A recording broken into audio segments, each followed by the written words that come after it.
J'ai un parcours d'ingénieur de l'automobile chez différents gros équipementiers automobiles français et j'ai intégré le pôle de compétitivité Elastopol à sa création en janvier 2008 pour prendre en charge la partie projet sur un secteur matériaux, donc plus en amont du secteur automobile. Les produits en caoutchouc, c'est bien sûr du pneumatique qu'on retrouve sur une voiture, sur un camion, sur un tram, sur un train, sur un avion. On retrouve des produits similaires, mais c'est tout ce que nous appelons nous le caoutchouc technique, avec des applications très variées pour l'étanchéité, pour la protection, pour la transmission de mouvement. Donc on peut penser aux joints, on peut penser aux gants, on peut penser à toutes sortes d'applications.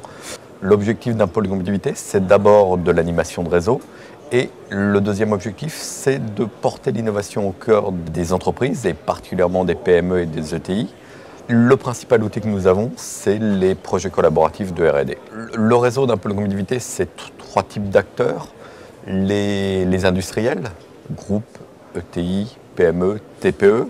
C'est les acteurs de la recherche académique, les laboratoires des universités, donc pour ce qui nous concerne, les laboratoires spécialisés dans le domaine des polymères, et les centres techniques, des organismes comme le CETIM ou le LRCP, qui sont des centres techniques privés qui vont plus travailler sur le développement que sur la recherche pure.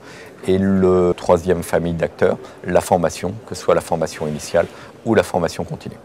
Elastopol aide à l'émergence des projets collaboratifs, aide à leur constitution, aller chercher des compétences complémentaires, pousser à l'émergence de projets collaboratifs sur des sujets que nous jugeons d'avenir, par exemple dans le domaine de la chimie verte pour les matériaux, dans le domaine du recyclage, dans le domaine de l'efficacité énergétique. Après, c'est de choisir les appels à projets, vers où orienter ces projets afin d'avoir les financements nécessaires à leur réalisation. Dernière étape, c'est la labellisation, qui n'est pas faite par les permanents d'Elastopol, qui est faite par des experts regroupés au sein du comité projet.